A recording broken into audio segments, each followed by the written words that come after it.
Welcome, dear traveller, to another journey with sleepless survivors. Tonight, we invite you to close your eyes and drift into the realm of legends, where snow-capped peaks touch the heavens and ancient mysteries sleep beneath glacial ice. Tonight we travel to Shambhala, the hidden city of the Himalayas, a place that exists between myth and memory, between the world we know and the world we dream. Let yourself settle into comfort now. Adjust your pillows, pull your blankets close, and allow the weight of the day to fall away from your shoulders. There is nowhere you need to be, nothing you need to do. Simply listen, and let these words carry you to a place beyond maps, beyond time, beyond the ordinary concerns of waking life. Take a slow, deep breath, hold it for a moment, and release. Feel your body sinking deeper into rest with each exhale. Tonight's journey will be long and winding, like the mountain paths that lead toward the hidden kingdom. There is no rush. Time moves differently here, in the space between waking and dreaming. Our story begins not in one place, but in many. For Shambhala has been sought by travellers, mystics, and adventurers across centuries and continents. It appears in the sacred texts of Tibetan Buddhism, in ancient Sanskrit manuscripts, in the whispered traditions of Mongolian nomads and Hindu scholars. Some call it Shangri-La. Others know it as the kingdom of Agathi, or the land of the living gods. But by any name, it represents something eternal in the human imagination, a place of perfect peace, enlightenment, and harmony, hidden away from the suffering and chaos of the ordinary world. The first written references to Shambhala appear in the Kalachakra Tantra, a complex system of Buddhist teachings that emerged over 1,000 years ago. According to these texts, Shambhala is not merely a physical location, but a realm where spiritual and material reality interweave seamlessly. It is described as a kingdom shaped like an 8-petaled lotus, surrounded by a ring of snow-capped mountains so high and treacherous that only the pure of heart can pass through them. Imagine these mountains now. See them in your mind's eye as you begin to relax more deeply. Enormous peaks of granite and ice, rising thousands upon thousands of feet into the thin mountain air. The wind howls across their faces, carrying crystals of snow that sparkle in the sunlight like diamond dust. These are barriers both physical and spiritual, guardians of the hidden realm. To approach them is to approach the edge of the known world. The texts tell us that Shambhala lies to the north, far beyond the reaches of ordinary geography. Some scholars have placed it in the valleys between Tibet and Mongolia. Others have searched for it in the remote regions of Siberia, in the unexplored territories of Inner Asia, in hidden valleys of the Himalayas themselves. But perhaps the most important thing about Shambhala is not where it is, but what it represents. In Sanskrit, the name Shambhala means place of peace, or place of silence, or place of happiness. It is described as a land where suffering does not exist, where wisdom is cultivated to its highest degree, where the inhabitants live in perfect harmony with each other and with the natural world. The capital city, also called Shambhala, is said to be built of gold, crystal, and precious stones, with gardens that bloom eternally and fountains that flow with sweet, pure water. Let your breathing slow now, matching the pace of these words. In and out, slow and steady. With each breath, you drift a little further from the concerns of your day, a little closer to the realm of legend. The legends tell us that Shambhala was founded by King Suchandra, a righteous ruler who travelled to India to receive teachings from the Buddha himself. The Buddha transmitted to him the Kalachakra teachings, the knowledge of the wheel of time, and instructed him to return to his kingdom and preserve this wisdom. From that moment forward, Shambhala became a repository of the highest spiritual knowledge, a place where enlightened masters guard the ancient teachings until humanity is ready to receive them once more. According to the prophecies, there will come a time when the world outside Shambhala falls into darkness. War, ignorance, and materialism will spread across the earth. The teachings of wisdom will be forgotten or corrupted. But when this dark age reaches its peak, when humanity teeters on the brink of self-destruction, the kingdom of Shambhala will reveal itself. The king of Shambhala will lead a mighty army out of the hidden kingdom, not with weapons of steel and fire, but with the weapons of wisdom and compassion. This final battle will not be fought on ordinary battlefields, but in the hearts and minds of all people. And when the battle is won, a new golden age will dawn and peace will finally reign upon the earth. This is not a story of violence, but of transformation. It is a reminder that within each of us lies both darkness and light, ignorance and wisdom, and that the greatest battles we face are internal ones. Feel yourself relaxing more deeply now. Your muscles are growing heavy and soft. Your mind is beginning to drift, like a leaf floating on a gentle stream. There is no need to hold on to these words too tightly. Simply let them wash over you, carrying you deeper into rest.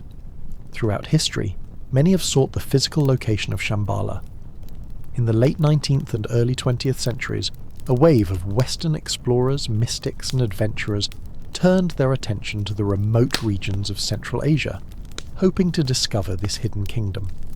The Russian artist and philosopher Nicholas Roerich was among the most famous of these seekers.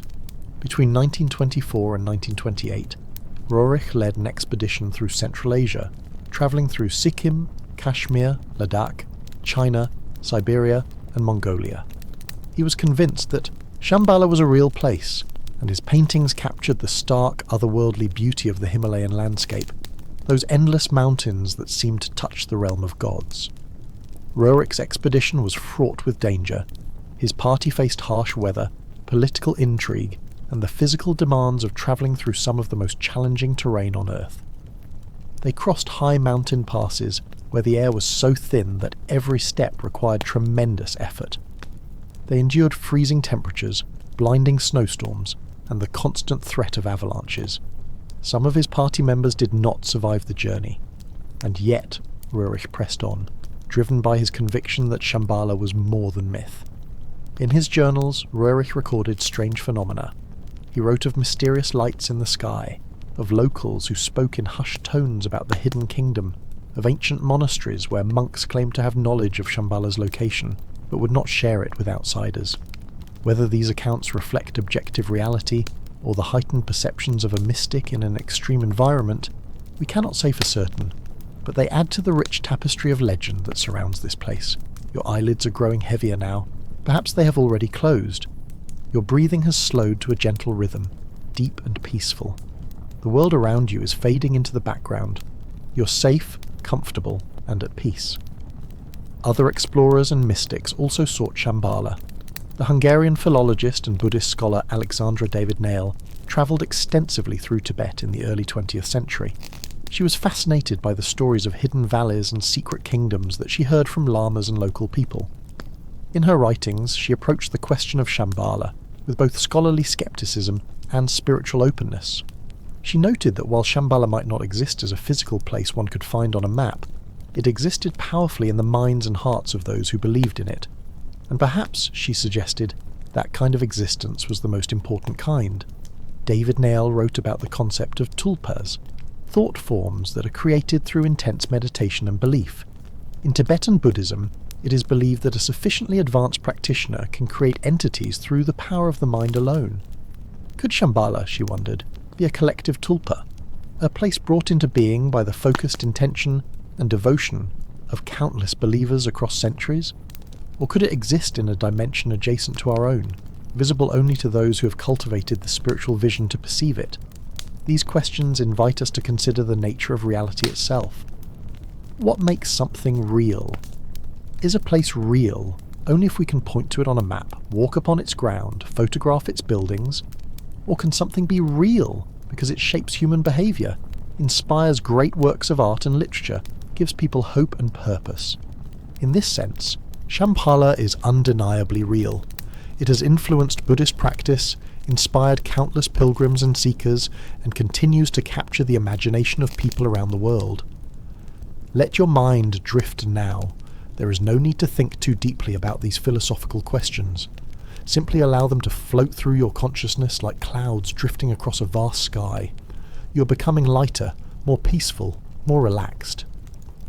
In Tibetan Buddhist tradition, Shambhala is intimately connected with the concept of the Pure Land. Pure Lands are perfected Buddha realms, places of beauty and peace where the conditions for enlightenment are ideal. While ordinary reality is characterized by suffering, impermanence, and unsatisfactoriness, the Pure Lands offer refuge and optimal circumstances for spiritual practice. Practitioners visualize these Pure Lands in meditation, and through devotion and practice, they aspire to be reborn there. But Shambhala is unique among Pure Lands because it is described as existing within our world, rather than in another dimension or afterlife realm. It is hidden, not transcendent. This gives it a special quality of accessibility and hope. The Pure Lands of Amitabha Buddha or Medicine Buddha are reached after death, through the power of faith and spiritual merit. But Shambhala, according to the legends, can potentially be found in this very life, by the worthy traveller who knows the way. The way to Shambhala, however, is not marked on any map. It cannot be reached by airplane or train or any ordinary means of transportation. The texts speak of dangerous mountain passes, of glaciers that shift and crack, of illusory paths that lead nowhere.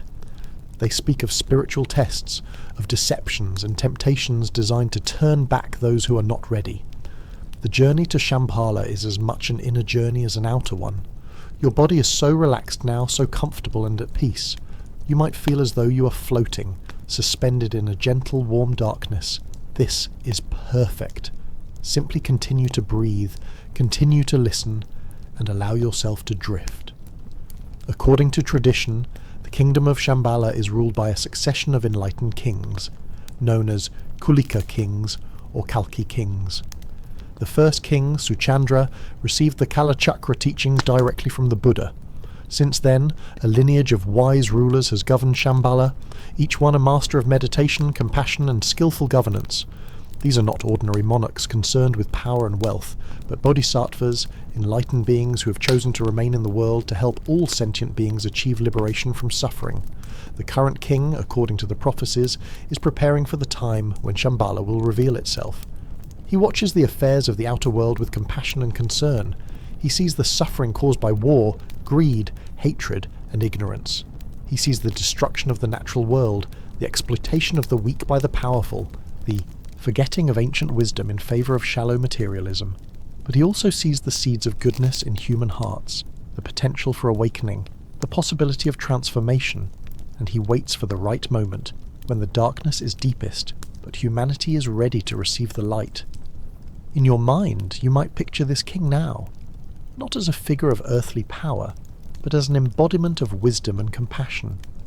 Perhaps he sits in meditation in a palace of crystal, surrounded by gardens where rare flowers bloom in colours you have never seen.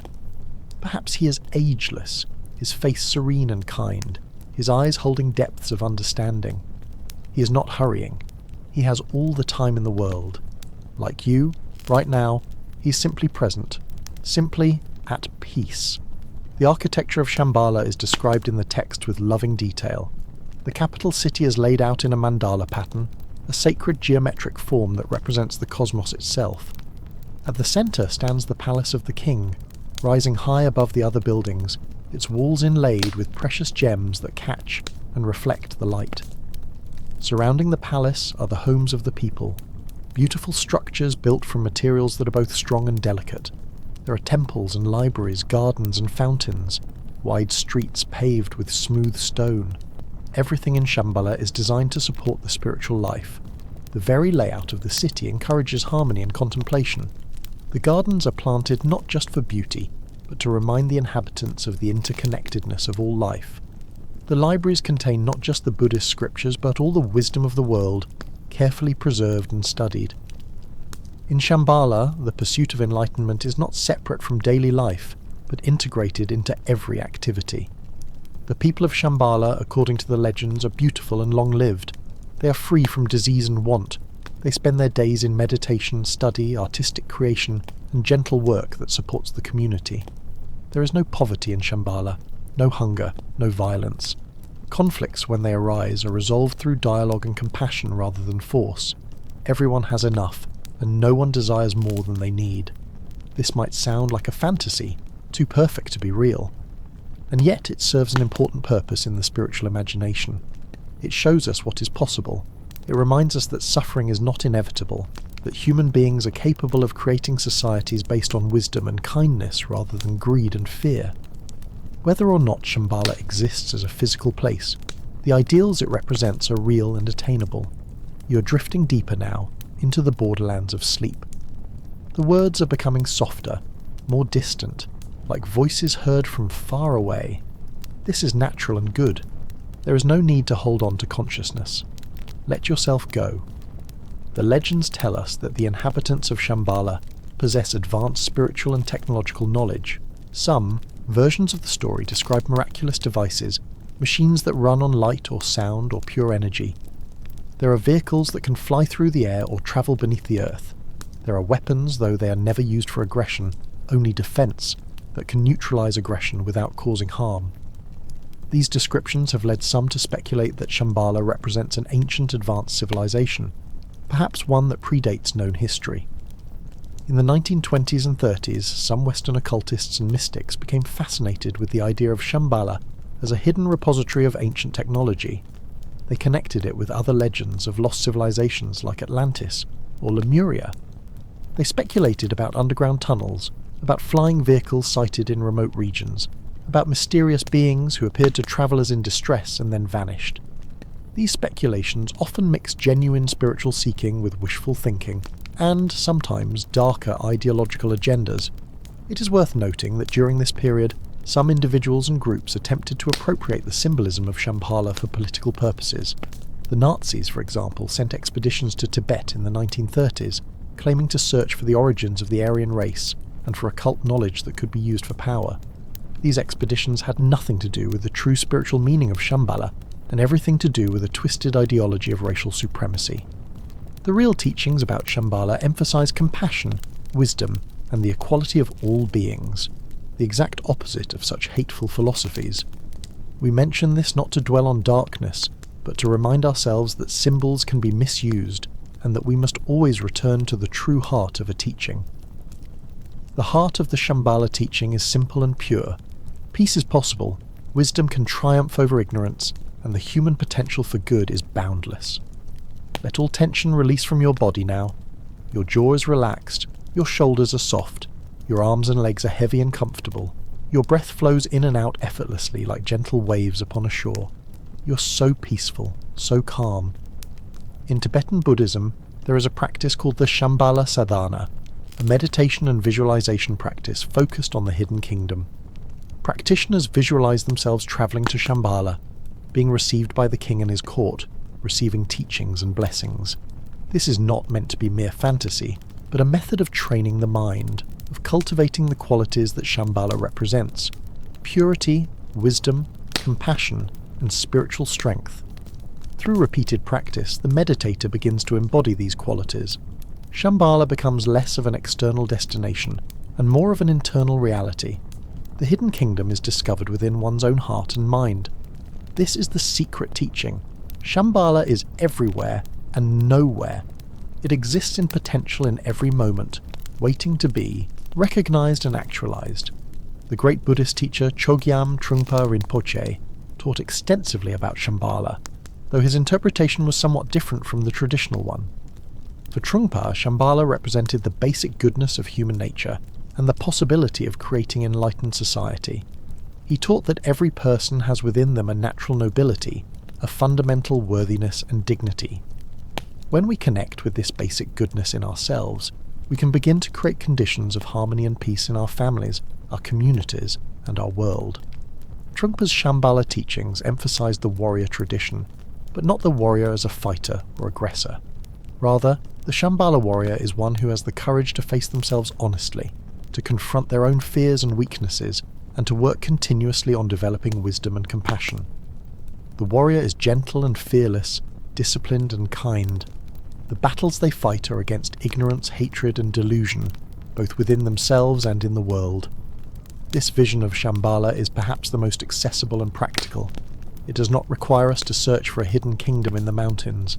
It invites us to discover the kingdom within and to work toward manifesting its qualities in our daily lives. Every act of kindness, every moment of mindfulness, every effort to understand rather than judge brings us closer to Shambhala. Your mind is quiet now, thoughts are rising and dissolving like bubbles in still water. There is no need to follow any particular thought. Simply rest in this peaceful awareness, this gentle spaciousness. Sleep is very close now, just beyond the next breath, the next word. Let us imagine, together, what it might be like to discover the path to Shambhala. You're walking in the mountains high in the Himalayas. The air is cold and thin, but you are wrapped warmly and each breath fills you with clarity. Snow stretches in all directions, pristine and white, unmarked except by your own footprints. The sky above is a deep, brilliant blue, the kind of blue that seems to go on forever. You have been travelling for days, following a path that sometimes seems clear and sometimes seems to disappear entirely. You have passed through forests of ancient pines, their branches heavy with snow. You have crossed rivers of glacial melt, their waters impossibly clear and cold. You have climbed steep trails where the mountain falls away sharply to one side, and you have camped beneath stars so bright and numerous they seem like another kind of snow falling from the heavens. You are alone, but you do not feel lonely. The mountains are a vast presence, ancient and patient. They have watched countless travellers come and go. They hold secrets in their depths, in the hidden valleys and unexplored caves, in the places where the wind carves patterns into ice and stone. You feel small here, but not insignificant. You are part of something larger, connected to the earth, beneath your feet and the sky above your head. As you walk, you find your mind becoming quieter. The concerns that seemed so important before you began this journey have faded. The worries about work, about relationships, about money and time, and all the small frustrations of daily life, these things seem to belong to another world, another person. Here there is only the simple reality of putting one foot in front of the other, of breathing in and breathing out, of moving through this landscape of stone and snow and silence. You come to a place where the path divides. One way leads downward, back toward the inhabited valleys, toward warmth and shelter and ordinary life. The other way leads upward, steeper and more difficult, toward a high pass between two enormous peaks. You do not know what lies beyond that pass. You cannot see over it from where you stand. But something within you, some quiet certainty, tells you that this is the way forward. This is the way toward what you seek. So you begin to climb. The way is difficult. Sometimes you must use your hands as well as your feet, gripping cold stone, finding purchase on icy slopes. Your muscles burn with effort. Your breath comes hard in the thin air. But you do not stop. You have come too far to turn back now. And beneath the physical difficulty, there is a strange exhilaration, a joy in the simple challenge of the ascent, in the knowledge that you are pushing yourself to your limits. As you climb higher, the world falls away below you. You can see for miles, across ranges of mountains, across valleys filled with clouds. The scale is overwhelming and humbling. You're just a tiny figure on the side of a mountain, but from this height, you can see the vast sweep of the earth, the way the peaks march away in all directions like waves on an infinite ocean. Finally, after what seems like hours, you reach the top of the pass. You stand between the two peaks, in a gap where the wind howls and whips snow into spirals. You turn to look ahead, to see what lies on the other side, and your breath catches in your throat. Before you stretches a hidden valley, broad and green, untouched by the harsh conditions of the height surrounding it. It is impossible, and yet it is there. A lake of the clearest blue water lies at the centre of the valley, fed by streams that cascade down from the surrounding peaks. Forests of trees you cannot identify from this distance border the lake, and on the far shore, catching the light of the sun, you see structures, buildings, the unmistakable signs of habitation. Could this be it? Could this be Shambhala? Your heart pounds, though whether from the exertion of the climb or from excitement, or from something else entirely you cannot say. You begin to descend into the valley, and as you lose altitude, the air grows warmer and richer. Soon you're walking not on snow but on grass, soft and green beneath your feet. Flowers bloom here, varieties you have never seen, in colours that seem more vivid than any in the outside world. You approach the lake, and its water is so clear that you can see smooth stones at the bottom, even where it is deep. You kneel and cup some water in your hands, and when you drink, it is the sweetest, most refreshing water you have ever tasted. It seems to wash away fatigue, to fill you with renewed energy and clarity. Across the lake, the buildings you saw from above are clearer now. They are beautiful, elegant structures that seem to grow organically from the landscape rather than being imposed upon it. Their walls catch and reflect the light in subtle ways.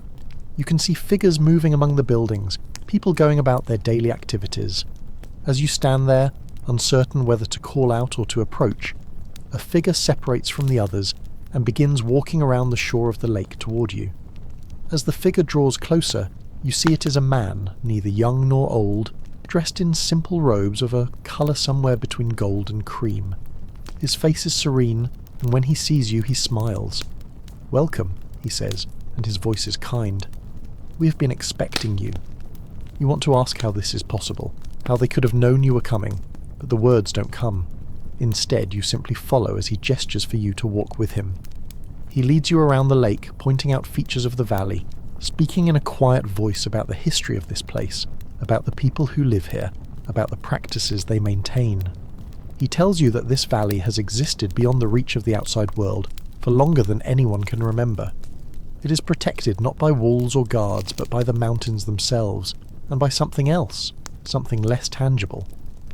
Only those who are meant to find it can find it, he says. Only those who are ready to understand what it represents can perceive it at all. You walk among the buildings, and you see people engaged in various activities. Some are tending gardens where vegetables and fruits grow in abundance. Some are seated in meditation, their faces peaceful and still. Some are creating art, painting or sculpting or playing musical instruments, and their creations are beautiful beyond anything you have encountered before. There are children here too, and they play with a joy and freedom that is uninhibited yet somehow never cruel or selfish. Everyone you pass greets you with a smile or a small bow of acknowledgement. No one seems surprised by your presence. No one treats you as an outsider or an intruder. You are simply another being, another traveller on the path, and you are welcome here. Your guide takes you to a building that seems slightly larger and more central than the others. Inside, the space is open and filled with light that streams through high windows. Cushions are arranged on the floor and he invites you to sit. Once you're settled, he sits across from you. You have come seeking something, he says, and it is not a question. Perhaps you seek knowledge, or peace, or confirmation that there is more to existence than suffering and struggle. Whatever you seek, you have already found it, simply by arriving here. You want to protest that you don't understand, that you have questions, that you need more than this cryptic welcome. But as you sit there in the soft light, you realize that he is right. The very fact of this place, the reality of it, is an answer to questions you didn't even know how to ask. If Shambhala exists, then anything is possible. If wisdom and peace can be preserved here, then they can be cultivated anywhere. If these people can live in harmony, then all people can learn to do the same. How long can I stay, you ask? He smiles again. As long as you need to, but most who come here find that they cannot stay forever. This place is not meant to be an escape from the world, but a reminder of what the world can become. Most who find their way here eventually feel called to return, to take what they have learned and experienced and bring it back to the world that so desperately needs it. You understand. This is not heaven, not a final destination. It is a way station, a place of learning and renewal, a glimpse of possibility. To stay here forever would be to abandon the very purpose of the journey. The point is not to escape the world, but to transform it. You spend time in this hidden valley. You cannot say how long, because time seems to flow differently here. Days pass in what feels like hours, or hours stretch into what feels like days. You learn to meditate in ways you never imagined, sitting in stillness until your mind becomes as clear and calm as the lake. You learn from teachers who share ancient wisdom, not as dogma to be memorized, but as living truth to be experienced. You work in the gardens, feeling the earth beneath your hands, participating in the cycle of growth and harvest. And slowly, subtly, you change.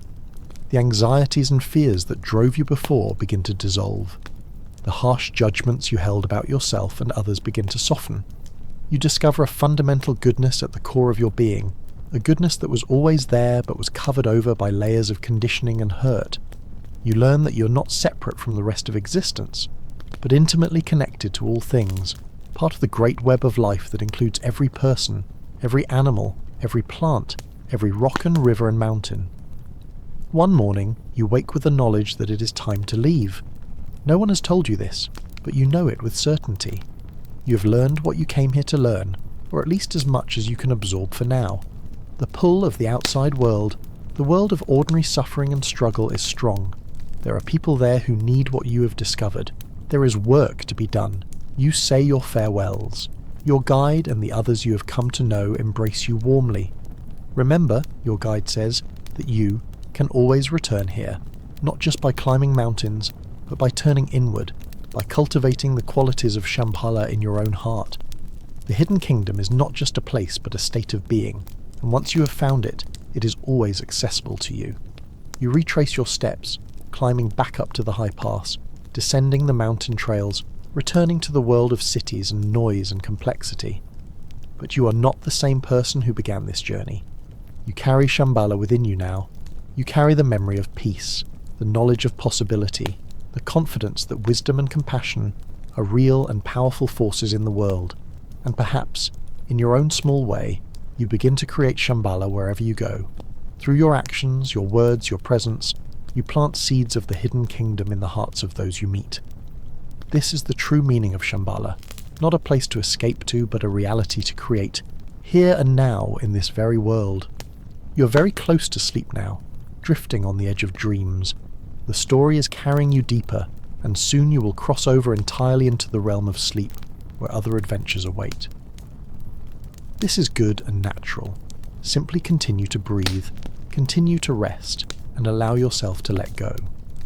In the Buddhist cosmology, there are many realms of existence, from the hell realms of intense suffering to the god realms of temporary bliss. Human existence is considered particularly precious because it offers the perfect balance of pleasure and pain, of ease and challenge that makes spiritual development possible. In the hell realms, beings are too overwhelmed by suffering to practice. In the god realms, beings are too comfortable and distracted to see the need for practice. But in the human realm, we experience enough suffering to motivate us toward liberation, and enough capacity for joy and understanding to actually make progress on the path. Shambhala, in this cosmological framework, represents something special. It is a place within the human realm, but one that has been perfected, where the conditions for practice are optimal. It is a reminder of what human society could be if we collectively committed to the path of wisdom and compassion. It shows us that the heaven realms we might aspire to after death can actually be created here, in this life, on this earth. This is an empowering message. We are not helpless victims of circumstances beyond our control. We are not stuck in an irredeemably flawed world. We have agency, individually and collectively, to shape our reality. Every choice we make, every action we take, every thought we cultivate, contributes to the kind of world we inhabit. By choosing wisdom over ignorance, compassion over indifference, cooperation over competition, we move the world incrementally toward Shambhala. The path is long and the work is difficult. There will be setbacks and discouragements. There will be times when the darkness seems overwhelming and the light seems impossibly distant. But the existence of Shambhala, whether as literal place or spiritual ideal, reminds us that the work is worth doing, that the goal is attainable, that we are not alone in our efforts.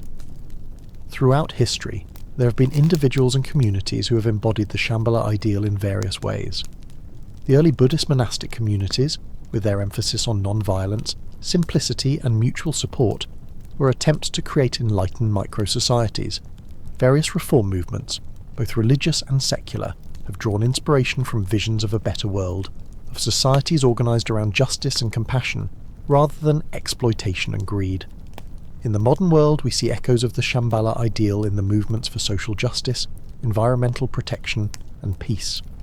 We see it in communities that practice voluntary simplicity, that share resources, that resolve conflicts through dialogue rather than violence. We see it in the work of individuals who dedicate their lives to healing, teaching, and serving others.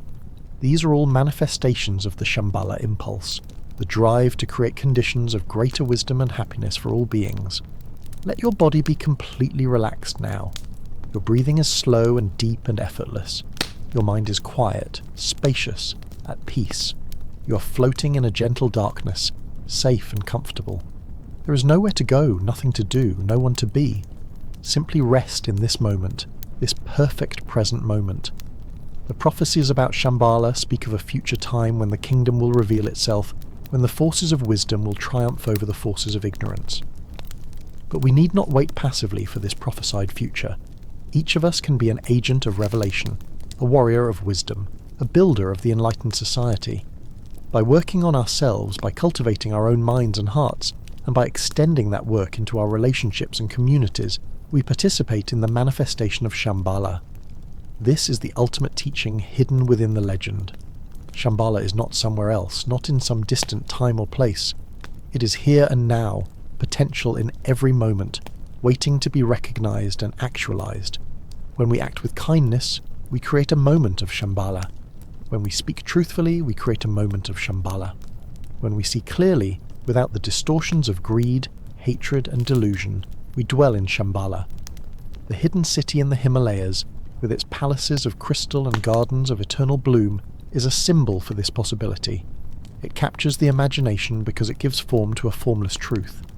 It tells us in the language of myth and legend what the Buddhist teachings tell us in the language of philosophy and practice, that suffering is not inevitable, that enlightenment is possible, that we can transform ourselves and our world. As you drift now towards sleep, let yourself feel connected to this ancient lineage of seekers and practitioners.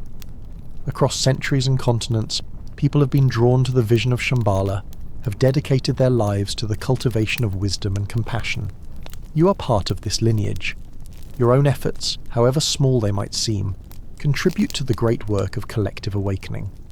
In your dreams tonight, perhaps you will walk in the hidden valley, perhaps you will drink from its clear waters, perhaps you will sit in meditation with the enlightened masters who dwell there, or perhaps your dreams will be of ordinary things, of familiar places and people.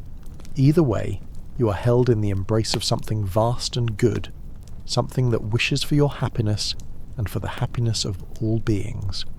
The mountains stand eternal in the darkness, silent guardians of mysteries that span millennia. Snow falls softly on their peaks, each flake a tiny crystal of frozen water, each one unique, each one beautiful, and each one destined to melt and join the streams that flow down to nourish the valleys below. In this endless cycle of transformation, we see reflected the Buddhist teaching of impermanence, the truth that all things arise and pass away, that nothing remains static, that change is the only constant, and yet within this flow of constant change, there is something unchanging. The Buddha called it Buddha nature, the fundamental luminous awareness that underlies all experience. The teachings about Shambhala point toward this same truth. The hidden kingdom is not just a place, but a representation of this unchanging awareness, this basic goodness that can never be destroyed or corrupted no matter what happens in the world of form and change. You're so deeply relaxed now, hovering in that liminal space between waking and sleeping. Your conscious mind is fading, making room for the deeper wisdom of the unconscious, the realm of dreams and symbols and intuitive knowing. Trust this process. Trust the intelligence of your body and mind to guide you into the rest you need. In Tibetan art, Shambhala is often depicted with great attention to symbolic detail. The kingdom is shown as a mandala, a sacred circle that represents the universe in its perfected form. At the centre is the palace of the king, surrounded by concentric rings of protective walls and gardens. The eight-petaled lotus structure represents the eightfold path of Buddhism: right view, right intention, right speech, right action, right livelihood, right effort, right mindfulness, and right concentration. These 8 aspects of practice, when cultivated together, lead to liberation from suffering. The colours used in these paintings are vibrant and luminous. Gold represents the radiant wisdom of enlightenment. Blue represents the infinite space of awareness. Red represents compassion and the transformation of passion into wisdom. White represents purity and the pacification of negativity. Green represents the active energy of accomplishment. Each colour has meaning. Each element of the composition points towards some aspect of the spiritual path. When practitioners visualize Shambhala in meditation, they are not engaging in idle fantasy, but in a sophisticated spiritual technology. By creating a detailed mental image of the perfected realm, they are training their minds to recognize and manifest perfection. The external visualization becomes internalized. The imagined realm becomes a lived reality. This is the power of consciousness, the ability of mind to shape experience. Your breathing is so slow now, so peaceful. Each inhale brings fresh oxygen to every cell of your body. Each exhale releases tension, releases worry, releases the need to control or understand everything. You're simply being, simply existing, simply resting in the great flow of life. let us return to the historical seekers of Shambhala, those intrepid explorers who ventured into the unknown reaches of Central Asia. Their journeys, while perhaps not discovering a physical hidden kingdom, revealed much about human aspiration and the power of myth to shape action. These were not foolish people chasing phantoms. They were driven by something profound, a hunger for meaning that goes beyond the material concerns of ordinary life. Consider the Russian explorer and mystic Nicholas Roerich once more. His paintings of the Himalayas are not realistic depictions, but visionary works that capture something essential about those mountains. They glow with an inner light.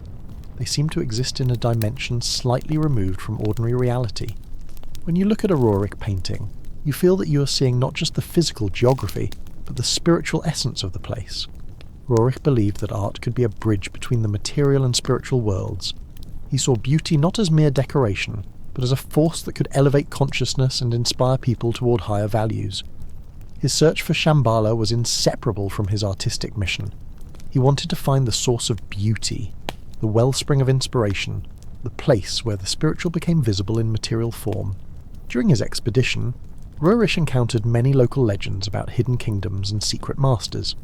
In some versions, Shambhala was not a single place, but a network of hidden valleys scattered throughout the Himalayas, connected by underground tunnels or by spiritual bonds.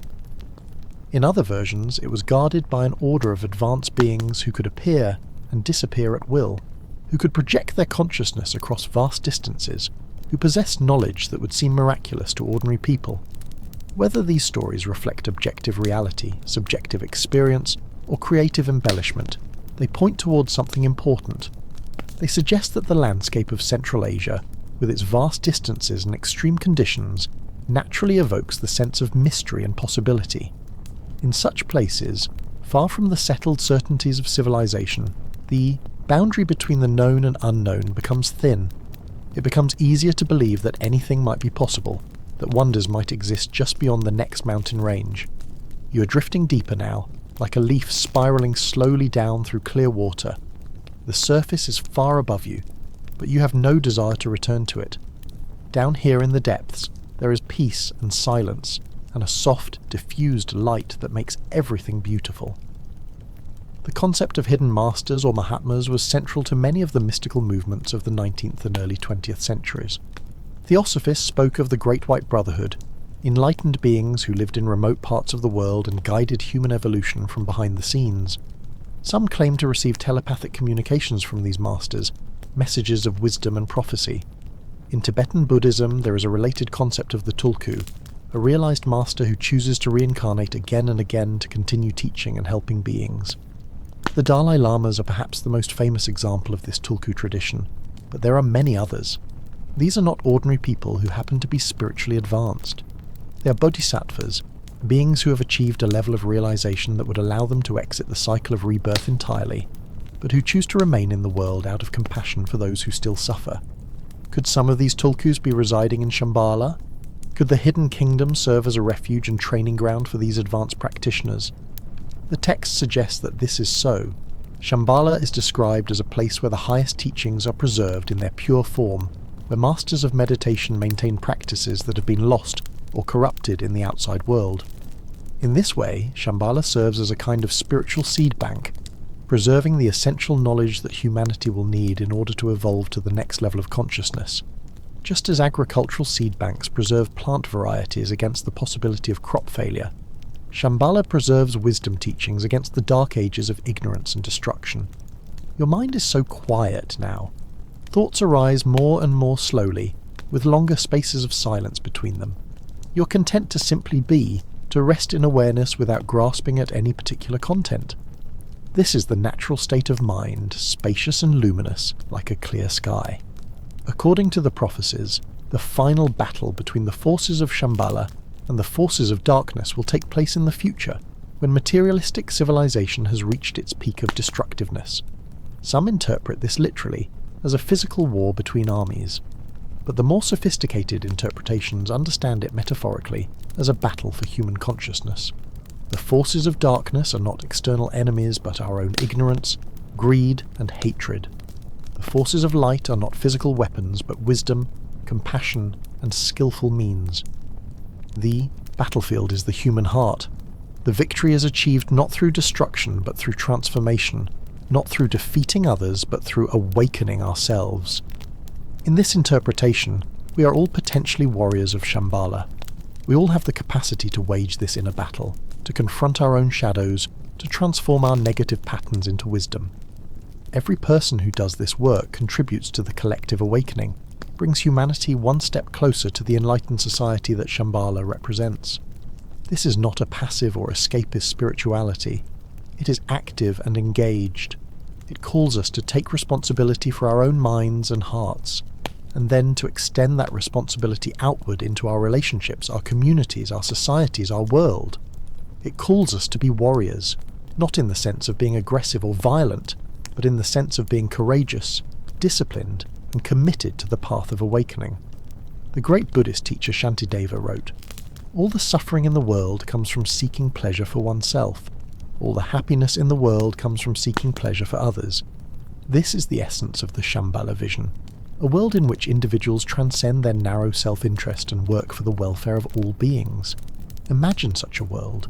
Imagine a society in which every person is committed to the development of wisdom and compassion, in which resources are shared equitably, in which conflicts are resolved through dialogue and understanding rather than violence, in which the natural world is respected and protected, in which beauty and truth are valued above power and wealth.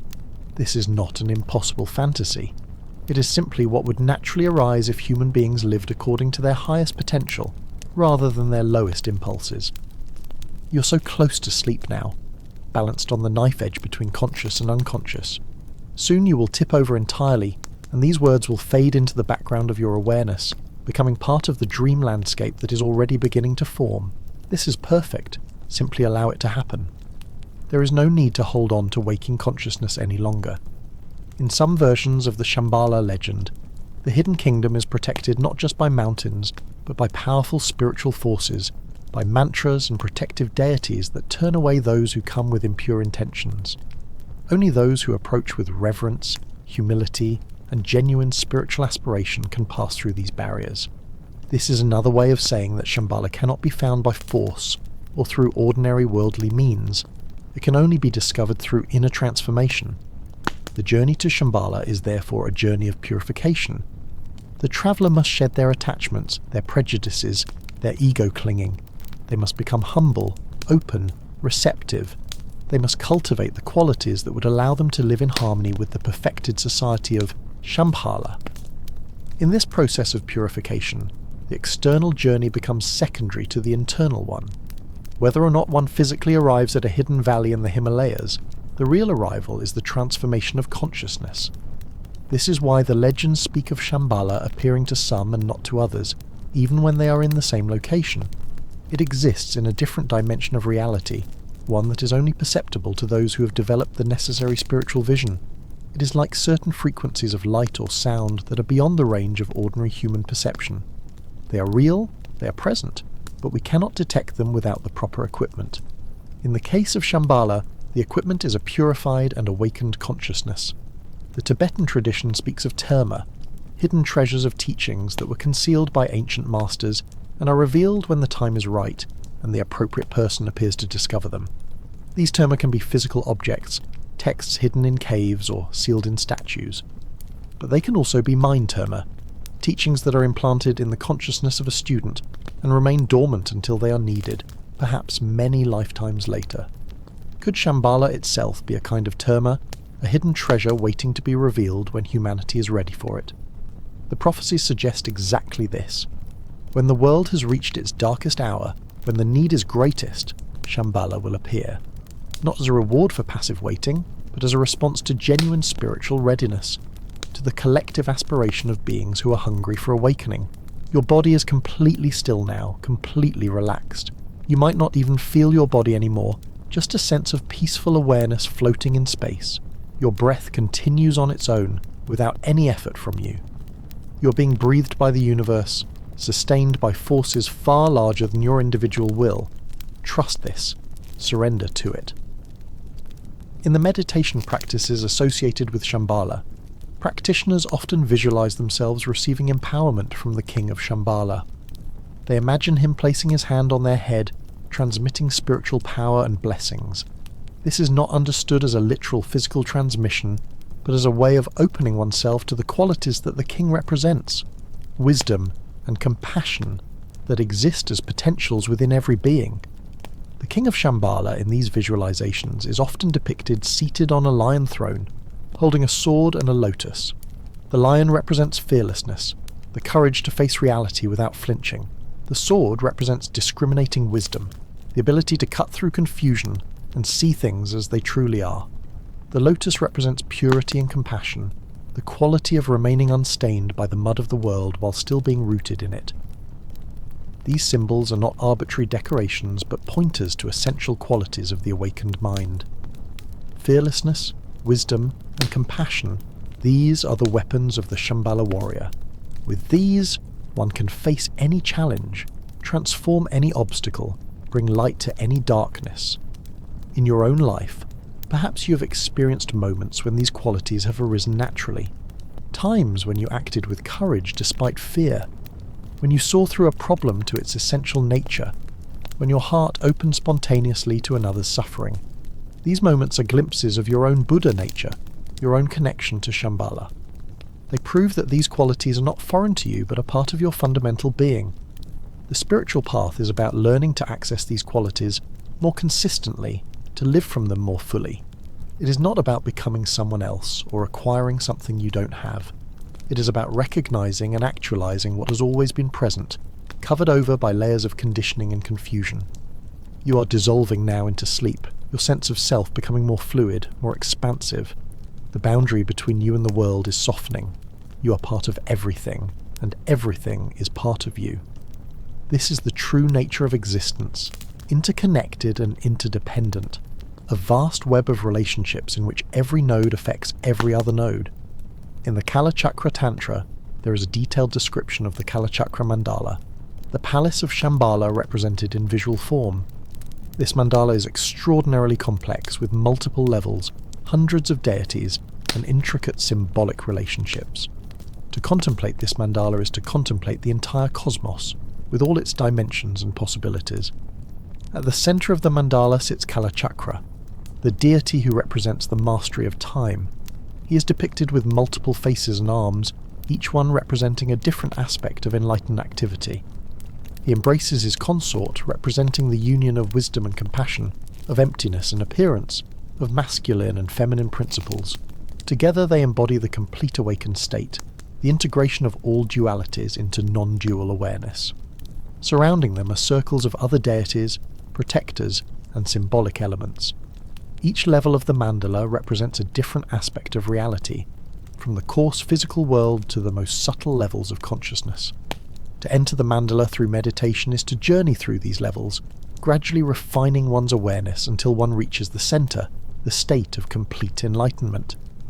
The practice of the Kalachakra Tantra is considered one of the highest and most advanced in Tibetan Buddhism. It is not taught casually, but requires extensive preparation and empowerment from a qualified master.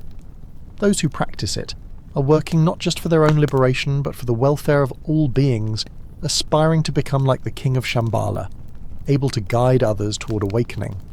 The connection between Kalachakra practice and Shambhala is intimate. According to tradition, the Kalachakra Tantra was first taught by the Buddha to King Suchandra in Shambhala, and it has been preserved there in its pure form ever since. When qualified masters in the outside world teach the Kalachakra, they are transmitting a lineage that stretches back through the centuries to that original teaching in the Hidden Kingdom. This creates a living link between practitioners today and the spiritual power of Shambhala. When one receives the Kalachakra empowerment and engages in the practices, one is connecting with that timeless source of wisdom, drawing on the accumulated merit and realization of countless enlightened beings. Your consciousness is fragmenting now in the way that happens as sleep approaches. Thoughts become dreamlike, logic loosens, images arise without clear connection to what came before. This is natural and good. The rational mind is releasing its grip, allowing the deeper layers of consciousness to surface. Perhaps you dream of mountains tonight, vast ranges of snow and stone reaching toward infinite sky. Perhaps you dream of walking alone or with companions along narrow trails, each step taking you higher, closer to some unseen destination. Perhaps you dream of arriving at a pass and looking down into a valley where impossible beauty blooms, where crystal towers catch the light, where you are welcomed by beings whose faces radiate peace. Or perhaps your dreams are of more ordinary things, of familiar places transformed by the strange logic of the dream state, of conversations with people you know, or strangers whose identities shift and change. Whatever form your dreams take, they arise from the same source, the deep unconscious mind that is always working, always processing, always creating meaning from the raw material of experience. The ancient sages understood that dreams are not meaningless noise but another dimension of reality, one in which the usual constraints of time and space do not apply, one in which symbols speak directly to the soul. In dreams, we sometimes receive teachings that the waking mind could not accept, insights that bypass the rational intellect and plant themselves directly in the deeper layers of consciousness. The Tibetan yogis developed sophisticated practices of dream yoga, learning to remain aware and lucid within the dream state, to recognize dreams as dreams while still dreaming. This practice serves multiple purposes. It helps one understand the illusory nature of all experience, not just dreams but waking reality as well. It allows one to use the dream time for spiritual practice, turning the 8 hours of sleep into additional hours of meditation and development, and it prepares one for the intermediate state between death and rebirth, which according to Buddhist teaching has a dreamlike quality. But you need not concern yourself with such advanced practices tonight. Simply allow your dreams to arise naturally, without trying to control or manipulate them. Trust that your unconscious wisdom knows what you need, what memories to process, what emotions to integrate, what problems to work on while your conscious mind rests. Sleep is a great healer, a great integrator. In sleep, the events and experiences of the day are sorted, filed, connected to broader patterns of meaning. In sleep, the body repairs itself, cells dividing and growing, toxins being cleared, systems coming back into balance. In sleep, we die a little death each night, and are reborn each morning, practicing for the great transition that will one day come to all of us. The Buddhist teachings on death and impermanence are not meant to be morbid or depressing, but to wake us up to the preciousness of life. Because we will die, because our time is limited, every moment becomes precious. Because everyone we love will die, our relationships become infused with tenderness and urgency. Because everything changes, we learn to appreciate things as they are right now without clinging to them or demanding that they last forever. Shambhala in this context represents not an escape from death and impermanence, but a way of living fully within the reality of death and impermanence. The inhabitants of Shambhala are not immortal, though they may be long-lived. They too will eventually die. But they have made peace with this fact. They do not waste their precious time in denial or distraction. They live with awareness, with intention, with gratitude for each moment. This is a teaching we can take into our own lives starting right now. We do not need to wait to find Shambhala before we begin living this way. We can practice it today, tomorrow, every day. We can wake up each morning with awareness that this day is a gift, that it will never come again, that how we spend it matters. We can interact with others knowing that any encounter might be the last, that words once spoken cannot be taken back, that kindness and cruelty both have lasting effects. You are almost fully asleep now, just the faintest thread of awareness remaining. Soon, even this will dissolve, and you will be completely submerged in the ocean of unconsciousness, dreaming dreams that seem completely real while you're in them, forgetting entirely that another reality exists. But some part of you will remember. Some deep part of you carries the teachings you have received tonight, the images and ideas and aspirations. They will work on you from within, subtly shifting your perspective, opening new possibilities, planting seeds that may not sprout for months or years, but that will eventually bear fruit. This is the way spiritual transformation happens, not usually in dramatic sudden awakening, but in gradual, almost imperceptible shifts. A conversation plants a seed. A book opens a door. A moment of beauty stops you in your tracks and makes you question your assumptions. Slowly, over time, the accumulated weight of these experiences changes who you are, what you value, how you see the world. The search for Shambhala is ultimately the search for our own true nature, for the goodness and wisdom that lie beneath the surface of ordinary consciousness. It is the search for home, for the place where we truly belong, which turns out to be not a location on a map, but a state of being, a way of inhabiting our own minds and hearts. In Tibetan, there is a word, rigpa, which means pristine awareness or pure presence. It refers to the natural state of mind before it is clouded by thoughts, emotions, and concepts. This rigpa is always present, always available, but we rarely notice it because we are so caught up in the contents of consciousness, the endless stream of thoughts and sensations and reactions. Shambhala could be understood as the external manifestation of rigpa, a place where the natural purity of consciousness is reflected in the physical environment and social structures. When we connect with our own rigpa, we touch Shambhala. When we lose touch with rigpa, Shambhala becomes hidden again, veiled by the clouds of confusion. The practices of meditation, mindfulness, and ethical living are all methods for stabilizing our connection to rigpa, for learning to rest in pure awareness more consistently. As this capacity grows, our experience of life transforms. We become less reactive, less driven by compulsive patterns. We develop a sense of spaciousness and freedom, even in the midst of challenging circumstances. We discover a wellspring of joy and compassion that is not dependent on external conditions. This is the treasure of Shambhala, this realization of our own nature. It cannot be stolen or destroyed. It cannot be lost, though we may temporarily lose touch with it. It is the most valuable thing in existence, and it has been with us all along, closer than our own breath, more intimate than our own thoughts. As you sleep now, deeply and peacefully, this treasure rests undisturbed in the center of your being. No dreams can touch it. No nightmares can threaten it. It is the source from which all dreams arise and into which they all dissolve. It is your Buddha nature, your connection to the infinite, your own inner Shambhala. Rest now, sleep deeply, let go completely. Tomorrow will bring its own concerns, its own challenges and opportunities. But for now, there is only this, the soft darkness, the gentle breath, the peace that surpasses understanding.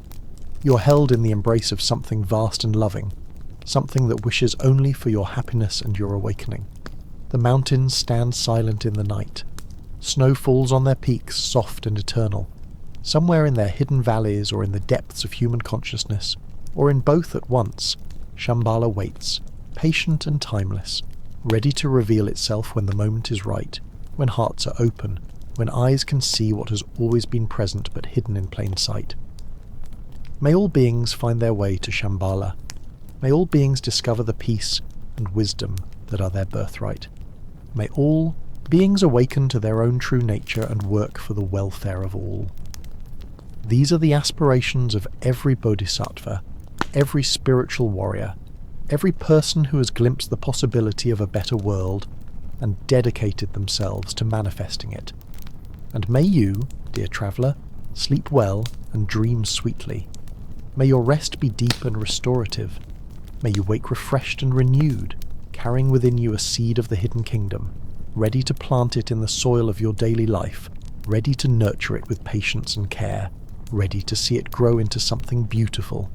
The journey continues always. There is no final destination, only the path itself, unfolding moment by moment. And on this path, every step can be taken with mindfulness, with kindness, with the dignity of a spiritual warrior walking the way of Shambhala. Sleep now, rest deeply, dream of mountains and hidden valleys, of crystal palaces and eternal gardens, of wisdom and compassion flowing like rivers, of a world transformed by the power of awakening. Good night, gentle traveller. May you find your way home to the hidden kingdom that has always dwelt within your own heart. And so, our story comes to its close, not with an ending but with an opening, not with conclusion but with continuation. For the story of Shambhala is never finished. It is being written in every moment, in every choice, in every act of kindness or cruelty, wisdom or ignorance. You are part of this story. Your life is a chapter in the great book of human spiritual evolution. How you write your chapter, what you contribute to the collective narrative, this is up to you. But know that you are not writing alone. You are supported by all who have walked this path before you, by the enlightened masters of every tradition, by the invisible presence of Shambhala itself, that timeless source of wisdom and inspiration. As the night deepens and your sleep becomes more profound, let yourself sink into the great mystery. Let yourself dissolve into the ocean of consciousness, from which all things arise and into which all things return. Rest in the fundamental ground of being, which is empty and luminous, peaceful and dynamic, still and dancing.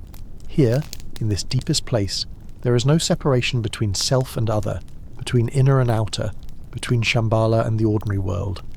Here, everything is recognized as a manifestation of the same basic nature, waves arising from the same ocean, dreams appearing in the same space of awareness. This is the ultimate teaching, the final secret. Not that Shambhala is somewhere else, waiting to be found, but that it has never been anywhere but here, now, in this very moment. The hidden kingdom is hidden only from those who seek it outside themselves. For those who turn inward, who quiet the restless mind and rest in pure awareness, Shambhala reveals itself immediately, obviously, unmistakably. So let yourself rest in this revelation as you sleep. Let yourself be held in the truth of your own fundamental goodness, your own basic sanity, your own connection to the great wisdom of the universe. You're not separate from Shambhala. You're not outside the hidden kingdom looking in. You have been inside all along, a citizen of the realm of awakening, temporarily forgetting but never truly lost. The snow continues to fall on the mountains, soft and silent. The stars wheel overhead in their ancient patterns. The earth turns on its axis, carrying you through the darkness toward another dawn. All of this continues without effort, without strain, simply being what it is, expressing its nature spontaneously and perfectly. In the same way, your own Buddha nature continues to shine, whether you are aware of it or not. It is not something you need to create or acquire. It is what you are, beneath all the layers of conditioning and identity. It is the light that has never gone out, the space that has never been filled, the awareness that has never been confused, even when it seemed most lost in delusion. Rest in this knowing. Rest in this peace. Rest in the certainty that you are already home, already whole, already complete. The journey to Shambhala is over because it never truly began. There is nowhere to go because you have never left. There is nothing to find because you have never lost anything essential. This is the great relief, the fundamental ease. When we stop struggling, stop searching, stop trying so hard, we discover that what we sought was here all along. The hidden kingdom was hidden only by our own looking, veiled only by our own efforts to unveil it. In the simple act of releasing, of letting go, of falling into this moment exactly as it is, Shambhala appears. So fall now, fall into sleep, fall into peace, fall into the great mystery that has no name but is called, by some, Shambhala, and by others, Buddha nature, and by others still simply love, or truth, or home. Fall without fear, because you cannot fall away from yourself. Fall without resistance, because there is nothing to resist. Fall into the arms of the universe, which catch you always, which have been catching you since before you were born, which will continue to catch you even after you die. This is the deepest teaching of Shambhala, deeper than all the stories of hidden valleys and enlightened kings, deeper than all the prophecies of future battles and golden ages. Simply this: you are safe, you are loved, you are held, always and already. From the beginning that never was, to the end that never comes. Sleep now in this knowing, rest in this truth. And when you wake, may you carry this peace with you into the day, into all your activities and encounters, into the great work of manifesting Shambhala here, now, in this very world that needs so desperately the wisdom and compassion that you carry within you. The night is deep and full of stars.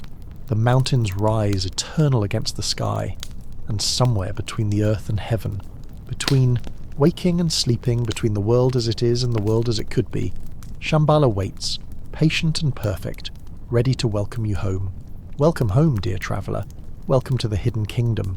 Welcome to yourself. Now rest. Simply rest. Deeply, completely, peacefully rest. There is nothing more to do, nowhere else to be. Just this. Just now. Just breath and silence and the soft darkness cradling you like a mother cradles her sleeping child. Rest and know that all is well. Rest and let the journey continue in dreams. Rest and trust that when you wake, the world will still be here, still offering its challenges and its beauty, still calling you to participate in the great work of awakening. But for now, only rest, only peace, only the eternal present moment, which is the true Shambhala, the hidden kingdom that was never hidden at all, the home you never left, the love you have always been. Good night. Good rest. Good sleep. May all beings everywhere find such peace. May all beings everywhere discover their own nature. May all beings everywhere wake up to the kingdom of wisdom and compassion that dwells forever in the centre of the heart. And so we end where we began, with an invitation to close your eyes and drift. But now you know where you're drifting toward, or rather, where you have already arrived. You are home. You are in Shambhala. You are the hidden kingdom, revealing yourself to yourself in the perfect timing of this eternal now. Rest well, dear friend. The journey is complete. The search is over. You have found what you were looking for. Now simply enjoy it. This peace, this presence, this perfection that requires nothing to be added and nothing to be taken away. Sleep deeply, dream sweetly, and know that you are always, already home. From all of us at Sleepless Survivors, thank you for joining us on this journey to Shambhala, the hidden city in the Himalayas. May your rest be deep and your dreams be peaceful. Until next time, sleep well. But let us linger a moment longer in this space between waking and sleeping, in this threshold where stories become dreams and dreams become truth. Your breathing has found its deepest rhythm now, each breath a soft tide that rises and falls without your conscious direction. You are floating in an ocean of peace, and there is no shore in sight, no need for any shore. In the silence that surrounds these words, in the spaces between each sentence, Shambhala exists. Not as a place you must travel to, but as a quality of awareness that is always accessible. Even now, as you rest on the very edge of sleep, perhaps already dreaming while these words continue in the background of your consciousness, you are touching that timeless realm. The ancient texts speak of Shambhala having different aspects, different faces that it shows to different seekers. To the scholar, it appears as a library of infinite wisdom, containing every teaching that has ever been transmitted and every teaching that will ever be discovered. To the artist, it appears as a realm of sublime beauty, where every sight and sound is a work of art, where creativity flows as naturally as water flows downhill. To the healer, it appears as a place where all suffering has been understood and transmuted, where disease and injury are met with perfect compassion and skillful treatment. What face does Shambhala show to you? In this moment, as you drift in the soft darkness, what is it that your heart most deeply longs for? Is it peace? Is it understanding? Is it love? Is it freedom? Whatever it is, know that Shambhala contains it, offers it, embodies it. And because Shambhala dwells within you, that which you seek is already yours. The snow leopard walks alone through the high mountains, its thick fur protecting it from cold that would kill most creatures. Its eyes are adapted to see in the thin, bright light of high altitudes. It moves with impossible grace across slopes of loose scree where one misstep would mean a fatal fall. The snow leopard is one of the rarest and most elusive animals on Earth, seldom seen by human eyes. Some locals believe that snow leopards are the guardians of Shambhala, that they patrol the borders of the hidden kingdom, allowing entry only to those who have earned the right. Imagine a snow leopard now, moving silently across a moonlit snowfield. Its breath creates small clouds in the cold air. Its paws leave tracks that will be covered by morning snow, as though it had never passed this way. It pauses on a high ridge, looking out over ranges of mountains that stretch to the horizon. What does it see? What does it know? In its amber eyes there is a wildness that cannot be tamed, a freedom that cannot be captured. This too is an aspect of Shambhala, this untamed wilderness of being, this refusal to be reduced to anything less than fully alive. Your body has become so heavy now, so relaxed, that you might not feel it at all anymore. Or perhaps you feel it in a new way, not as a solid object, but as a field of sensation, a play of warmth and coolness, pressure and release, all arising in the space of awareness. This is how the mystics experience the body, not as a prison for consciousness, but as a manifestation of consciousness, a temporary form that awareness takes before dissolving back into formlessness. In the highest Tibetan teachings, they speak of the rainbow body, the dissolution of the physical form that occasionally happens when a highly realized master dies. Instead of leaving a corpse, the body dissolves into light, sometimes leaving behind only hair and fingernails.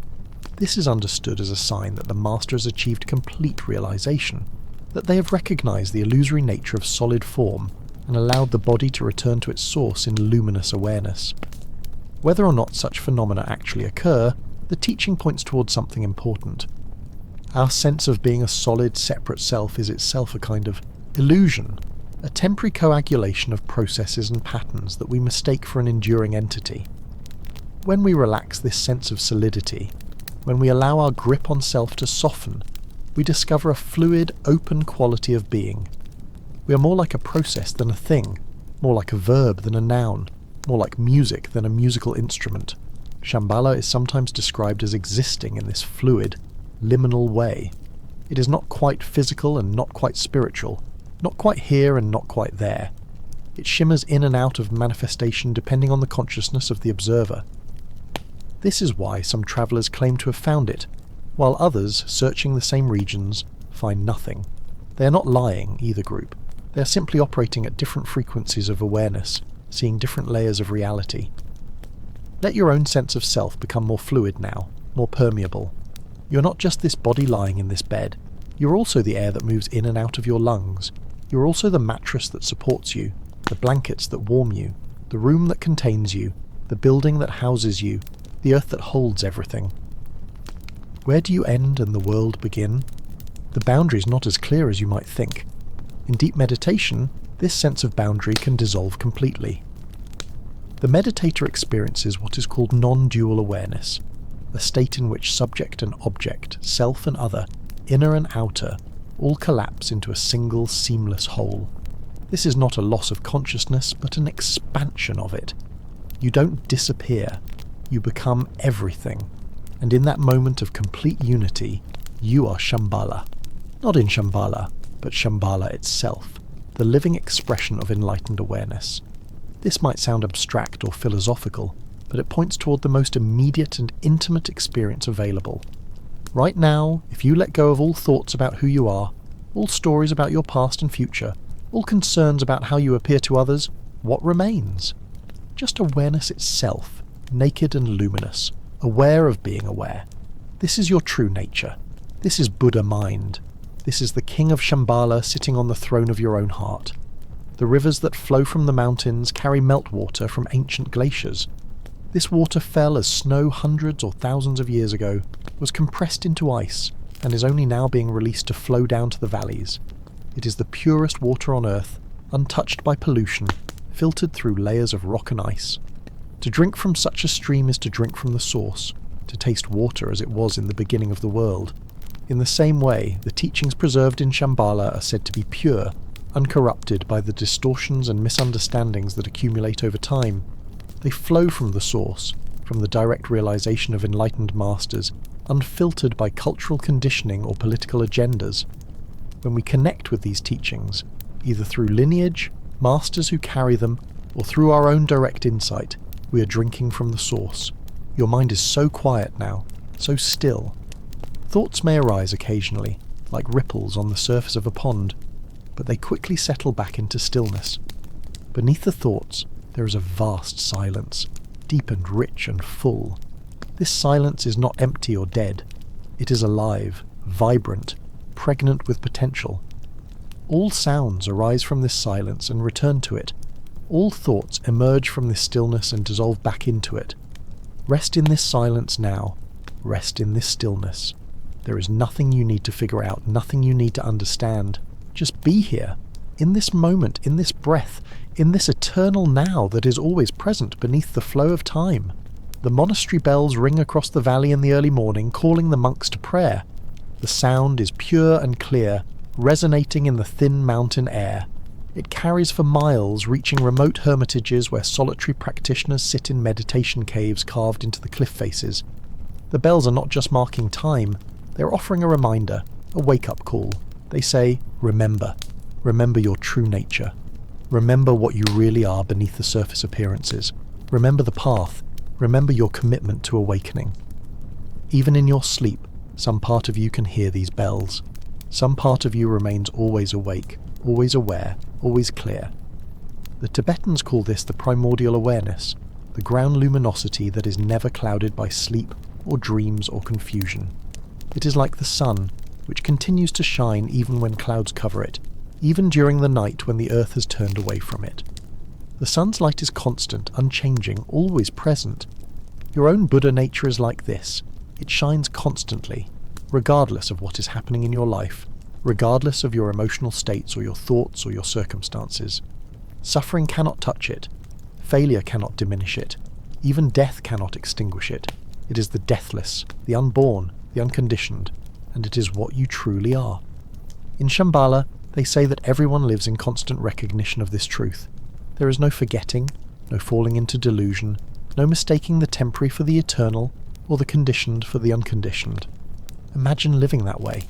Imagine moving through your days with unshakable awareness of your own Buddha nature, with complete confidence in your fundamental goodness, with perfect clarity about what really matters. This is not as far away as it might seem. In fact, it is only ever one moment away. Any moment can be the moment when you wake up, when you see clearly, when you remember what you had forgotten.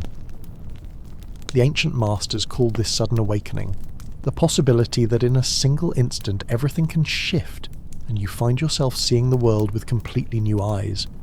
Your breathing is barely perceptible now, so slow and shallow that an observer might wonder if you are breathing at all, but you are. Life continues to move through you, without any effort on your part. Your heart beats, your blood flows, your cells perform their intricate dances of chemistry and energy. All of this happens without your conscious involvement, guided by an intelligence far deeper and wiser than the thinking mind. This intelligence is sometimes called the wisdom body, or the innate intelligence of the organism. It knows how to heal wounds, how to digest food, how to maintain the delicate balances that keep you alive. It knows what you need before you know it yourself. If you're tired, it creates the sensation of tiredness. If you're hungry, it creates the sensation of hunger. It is always working for your benefit, always trying to maintain your health and well-being. Shambhala operates according to this same kind of innate intelligence, but at a collective level. The whole kingdom functions as a single organism, with each individual playing their part naturally, without coercion or conflict. This is possible because everyone has recognized their true nature, and in that recognition, they discover that what benefits the whole benefits them, and what benefits them benefits the whole. There is no real separation, no conflict between individual and collective good. We catch glimpses of this in moments of deep community, when people come together in authentic relationship, when barriers drop and hearts open. In those moments, we experience something of what it must be like to live in Shambhala. The joy of such moments points us toward what is possible when we learn to live from our Buddha nature rather than from our ego nature. The stars above the mountains wheel slowly through the night sky, following paths they have followed for billions of years. The constellations that ancient peoples saw and named are still there, though the stories we tell about them have changed. Orion the Hunter still strides across the winter sky. The Great Bear still circles the pole star. The Milky Way still arches overhead like a river of light. Looking at the stars, we are looking into the past. The light from even the nearest stars takes years to reach us. The light from distant galaxies has been travelling for millions or billions of years. When we look up at the night sky, we're seeing the universe as it was in the ancient past, a vast museum of cosmic history. In the same way, when we look deeply into consciousness, into the nature of mind itself, we're touching something timeless. Awareness is not created new in each moment. It does not age or decay. The awareness you have now is the same awareness you had as a child, the same awareness you will have as an old person, the same awareness that looks out through the eyes of every sentient being. It is one taste, one nature, appearing in countless forms. This is the deepest teaching of Shambhala, the recognition that we are all expressions of a single awareness, a single Buddha nature. When we realize this, how could we harm each other? How could we be indifferent to the suffering of others? We would naturally act with compassion, because we would recognize that the other is not separate from us, that their suffering is our suffering, that their joy is our joy. Your body is completely at rest now, released into sleep, surrendered to the natural process of restoration and renewal that happens each night. And yet, in another sense, you are more awake than ever, more present, more aware. You're resting in the space that holds both sleep and waking, both dream and reality, both self and no self. This is the space of Shambhala, the space of pure potentiality, from which all things arise and into which all things return. It is not somewhere else. It is right here, right now, closer than your breath, more intimate than your thoughts. It is what you are when you strip away everything you think you are. It is the naked awareness that remains when all content has been removed. And so we come full circle, back to the beginning, back to the invitation to simply be present, to simply rest, to simply allow. The journey to Shambhala is over, because it never began. You are already home. You have always been home. There is nowhere else to go and nothing else to do except recognize what has always been true. May this recognition dawn in you, if not tonight, then soon. May you discover the hidden kingdom that dwells in the center of your being. May you become a warrior of Shambhala, working for the benefit of all beings. May you know peace. May you know joy. May you know the freedom that comes from seeing clearly. And may your sleep be deep and sweet, a foretaste of the great rest that awaits us all at the end of the journey, when the cycle of birth and death finally completes, when all beings wake up together into the full light of Buddha nature, when Shambhala is no longer hidden but manifests fully, here on this earth, in this very world that has always been, in its deepest nature, a pure land. Sleep now, rest deeply, dream sweetly. The mountains will still be there in the morning. The path will still be there. Shambhala will still be there, waiting patiently for your return, your recognition, your awakening. Good night, dear traveller. Good night, brave warrior. Good night, beautiful soul. May you rest in the heart of the hidden kingdom, now and always.